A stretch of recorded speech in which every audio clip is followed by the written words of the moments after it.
ini sebenarnya sudah ada dan pensil ini sudah berjodoh, tinggal siap nih. Ayo materikan ini. Ya, materikan ini. Sayalah orang yang bisa mewujudkan pensil ini. Ya, jadi seperti ibaratnya pensil ini seperti princess gitu ya. Princess ya, ini saya pangerannya nih, ini putrinya nih. Nah, putri ini cocoknya nikah dengan siapa ya? Saya ini meskipun saya masih jauh, tapi princess ini memang sudah dijodohkan. Dan segala satu yang sudah dijodohkan, nggak mungkin kamu bisa lari. Karena ini sudah jodoh. Takdir saya ya ketemu pensil ini. Itulah sebabnya kenapa saya menginginkan pensil. Nah, ini kata kuncinya. Jadi orang orang tidak mengerti konsep ini. Mereka berpikir bahwa pensil ini tidak ada.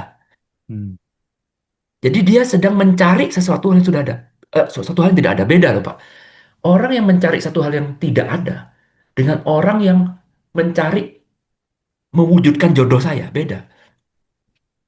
Jadi ini sudah ada, saya tinggal mewujudkan. Dan saya lah satu-satunya orang yang bisa membuka kunci ini agar mendapatkan pensil ini. Itu dulu step nomor satu. Nah, setelah kita mulai paham ini, bahwa pensil sudah ada, saya sudah berjodoh dengan dia, saya tinggal menunggu. Just a matter of time, pasti pensilnya akan datang kepada saya. Alam semesta akan mengaturkan semuanya. Lalu pertanyaan kedua adalah, lalu kenapa pensil ini belum datang, Pak? Hmm. Di mana pensil ini? Kalau kita percaya pada teori nomor satu tadi itu benar, pensil ini tidak datang. Berarti yang salah itu pada diri saya, Pak. Benar nggak? Ya, Yang betul. salah itu ada pada diri saya. Saya lah yang menolak pensil ini. Bukan pensil ini nggak datang, bukan. Pensil udah datang, jodoh udah di depan mata. Saya nggak bisa melihat. Saya nggak bisa menerima. Saya nggak bisa menyadarin bahwa pensil itu udah di depan mata. Sehingga berulang kali pensil udah di depan mata, saya nggak bisa menerima itu. Jadi problemnya bukan di pensil ini. Problemnya ada di saya. Tapi karena saya tidak pernah mengerti ilmu ini, saya selalu menyalahkan luar. Nggak pernah melihat ke dalam diri. Saya selalu cari di luar terus. Ya, tiap kali mau dapat rezeki, yo join dengan orang yang salah. Oh, ini gara-gara orang ini, brengsek nih. Mau jadi orang ini, wah, tiba-tiba saya ikut kelasnya si A yang jualan kripto. Wah, ini si A brengsek ini. Jadi selalu cari orang, cari kambing hitam, nggak pernah melihat ke diri sendiri. Hmm, hmm, hmm, hmm. Ya, padahal kalau kamu beresin dirimu sendiri, pensil ini udah di depan matamu. Dan kamu sudah berjodoh dengan dia loh, bayangkan. Bukan cuma di depan mata, kamu juga berjodoh. Pensil ini mau ketemu dengan kamu. Tetapi bersihkan dulu dirimu. Nah, itulah gunanya kenapa kita calm, menenangkan diri. Itulah gunanya kenapa kita pakai sound healing. Kenapa kita mengakses tenang agar kita tuh bisa mengetahui, oh, jangan keseret arus, kita tuh sekarang berada di mana sih?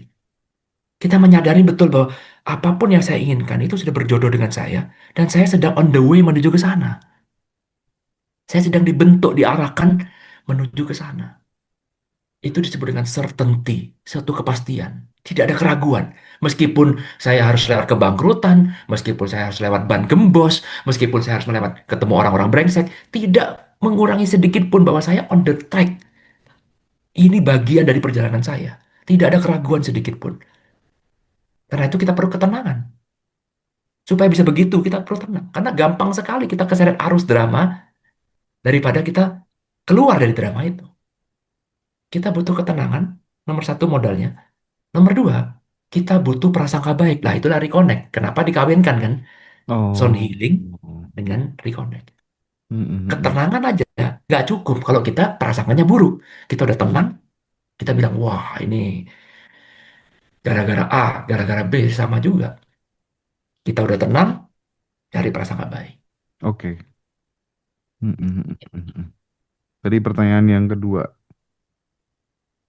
Pertanyaan yang kedua adalah, orang suka, apa tadi Pak, ngomong sembarangan. Gitu. Ya, jadi ngomong yang tidak memberdayakan gitu. Kalau orang berbicara satu hal yang negatif pada dirinya sendiri, itu kalau kita lihat dari sisi ilmu pikiran, Pak, neurologi, itu besar kemungkinan dipastikan dia sedang menjalankan sebuah program yang salah. program yang didesain dari dia punya pain sebelumnya. Ya, guru saya pernah bilang begini, Pak. Dia bilang, kamu boleh aja ikut kelas motivasi kayak apapun. Contoh, Anthony Robbins misalkan. Itu the best motivator, top motivator di dunia. Kalau ikut kelasnya joget-joget, oh ya, ya, ya, semangat sekali. 2 hari, 3 hari kemudian, kamu akan balik lagi. Ya, pertanyaannya, apakah ilmunya Anthony Robbins salah? Enggak. Balik lagi, jangan salahkan luar ya. Kita lihat. Atau mungkin jangan-jangan ada sesuatu di dalam diri saya yang nggak benar. Ya itu tadi nih. Ya, nomor satu kita sadarin. Ada suara itu tuh ada, Pak. Suara-suara muncul. Ah, modelmu. Mana bisa kamu? Kita lo gagal terus. Buka apa gagal? Kita memang balong kere. Kok Hmm. gaya-gaya mau mau jadi orang kaya. Suara itu tuh ada. Kalau kita telusuri dari mana asalnya suara itu? Dari data yang kita punya.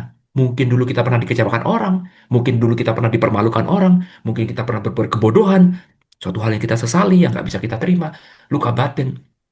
Itu jadi program. Selama kita tidak bisa membereskan itu, ya, jadi selama kita tidak bisa membereskan program dalam diri, selama kita masih beroperasi berdasarkan program itu, maka mau ikut kelas apapun nggak ada guna, Pak.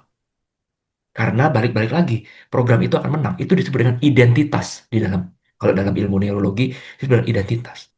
Selama kamu tidak mengubah identitasmu, ya, kamu tetap memainkan identitas yang sama, maka tidak akan ada guna. Mau belajar dengan siapapun, mau pakai motivator siapapun, gak ada guna. Tugas seorang life coach adalah membentuk identitas baru, menghancurkan identitas lama, membentuk identitas baru. Selama identitas lama masih berkuasa, ya inilah sumber suara ini. Jadi siapa yang memegang suara ini? Kita program, Pak. Jadi program. Ya, selama kita tidak berani men-challenge identitas itu, membiarkan identitas itu, oh iya memang benar. Saya memang bodoh. Saya memang gak bakat ini. Saya memang gak bisa ini.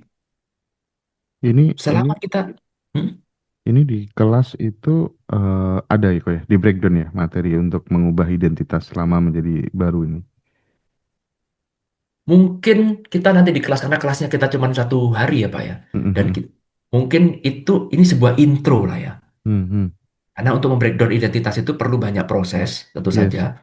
Mungkin kapan kita bisa bikin yang khusus untuk itu. Tapi intronya adalah tujuan gini, kita mau menyadarin dulu nih Pak. Hmm. Ketika kita sudah tenang, ya ketika kita sudah tenang, balik lagi, sound healing gunanya supaya kita calmness. Ketika kita sudah tenang, kita mulai bisa mempertanyakan semuanya. Termasuk kita juga bisa menyadarin semuanya. Kenapa kok saya punya suara seperti ini? Hmm. Tadi Pak Hendra bagus banget pertanyaannya. Bagaimana dengan orang-orang yang yang punya suara seperti ini? Nah, menurut saya, kamu bisa menyadarin aja bahwa ada suara itu udah bagus banget, Pak. Oh. Itu udah bagus banget. Ya, ya, ya, ya, ya. Ya, ada loh suara kayak begini. Ya, dan Karena itu hmm,